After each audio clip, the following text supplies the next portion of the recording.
পেঁয়াজ রসুন ছাড়া এমন স্বাদে ভরা ডালনা খেয়েছেন কখনো? আজ বানাচ্ছি একেবারে ঘরোয়া নিরামিষ পেঁপে আলুর ডালনা। জায়গা করে নেবে আপনার রোজকার থালিতেও। একবার দেখুন আর মুগ্ধ হন এই সহজ অথচ আশ্চর্য স্বাদের রেসিপিতে।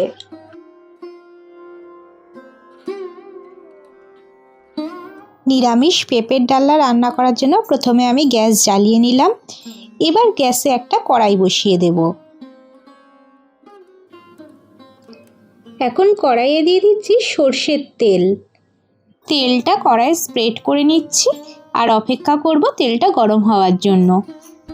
তেলটা গরম হয়ে গেলে গ্যাসের আঁচটা কমিয়ে দিয়ে ফোড়নে দিলাম হাফ টিস্পুন গোটা জিরে।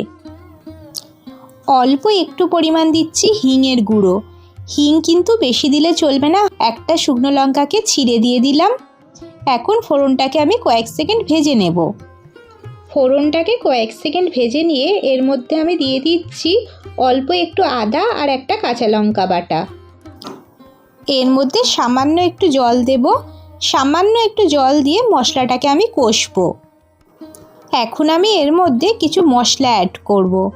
এর মধ্যে দিচ্ছি হাফ টিস্পুন জিরের গুঁড়ো, দিচ্ছি হাফ টিস্পুন হলুদের গুঁড়ো,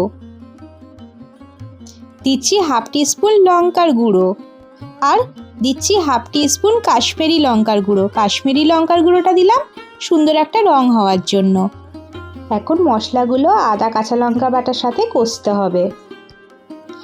এখন আমি এই মশলার মধ্যে দিয়ে দিচ্ছি কাঁচা ছোলা। অল্প একটুখানি ছোলাকে আমি ভিজিয়ে রেখেছিলাম, সেই ছোলাটা আমি দিয়ে দিলাম। এখন মশলার সাথে ছোলাটাকে কষতে হবে।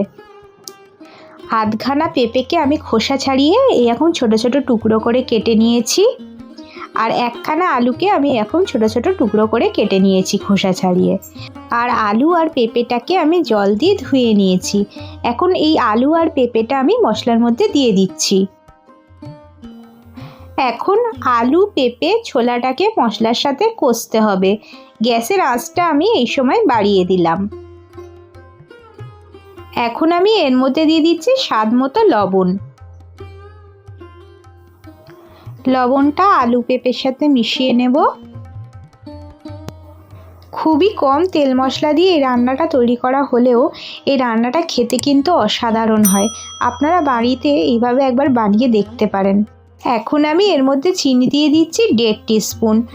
নিরামিষ তরকারি একটু মিষ্টি মিষ্টি খেতে ভালো লাগে, এখানে আমি 1.5 টিস্পুন চিনি দিলাম। আপনারা মিষ্টিটা আপনাদের স্বাদ অনুযায়ী দেবেন। চিনিটা দিয়ে কষবো।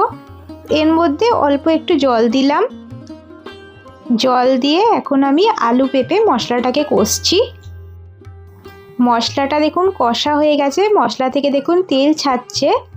এখন আমি এর মধ্যে সেদ্ধ হওয়ার জন্য জল দিয়ে দেব। জলটা পরিমাণ বুঝে দিতে হবে যাতে আলু আর পেঁপেটা সেদ্ধ হয়। বন্ধু, আপনি যদি আমার চ্যানেলের নতুন বন্ধু হয়ে থাকেন তাহলে এরকম নতুন নতুন রেসিপি পেতে চ্যানেলটাকে সাবস্ক্রাইব করে নেবেন। এখন তরকারিটা সেদ্ধ হওয়ার জন্য একটা ঢাকনা চাপা দিয়ে দিতে হবে। ফিরে আসবো 20 মিনিট বাদে। 20 মিনিট বাদে ঢাকনাটা খুলছি। তরকারিটা দেখেই মনে হচ্ছে সেদ্ধ হয়ে গেছে। আমি একটা আলু কেটে আপনাকে দেখিয়ে দিচ্ছি। দেখুন আলুটা কত সুন্দর সেদ্ধ হয়েছে। পেঁপেও দেখুন খুব সুন্দর সেদ্ধ হয়ে গেছে। এখন আমি এর মধ্যে দিয়ে দিচ্ছি হাফ টিস্পুন গরম মশলার গুঁড়ো। গরম মশলার গুঁড়োটাকে মিশিয়ে নিচ্ছি। এখন আমি এর মধ্যে দিয়ে দেব 1 টিস্পুন গাওয়া ঘি। ঘিটাকে আমি ভালো করে তরকারির সাথে মিশিয়ে নেব। ব্যাস, পেঁপে আলুর ডালনা আমার তৈরি হয়ে গেছে। এটা রুটি দিয়ে খান, ভাত দিয়ে খান, খেতে কিন্তু দারুণ লাগে। এখন আমি গ্যাসটা বন্ধ করে ঢাকনা চাপা দিয়ে 5 মিনিট তরকারিটা রেখে দেব। 5 মিনিট বাদে আমি পরিবেশন করে দেখাবো পেঁপে আলুর ডালনা কেমন হয়েছে। দেখুন বন্ধু, তরকারিটা আমি পরিবেশন করে দেখাচ্ছি। আর এই পেঁপে আলুর ডালনা আপনার কেমন লাগলো আমাকে কিন্তু অবশ্যই কমেন্ট করে জানাবেন। ভালো লাগলে লাইক করবেন আর প্রচুর প্রচুর বন্ধুবান্ধবের সাথে শেয়ার করবেন। আর খুব শীঘ্রই ফিরে আসবো নতুন একটা রেসিপির ভিডিও নিয়ে। নমস্কার।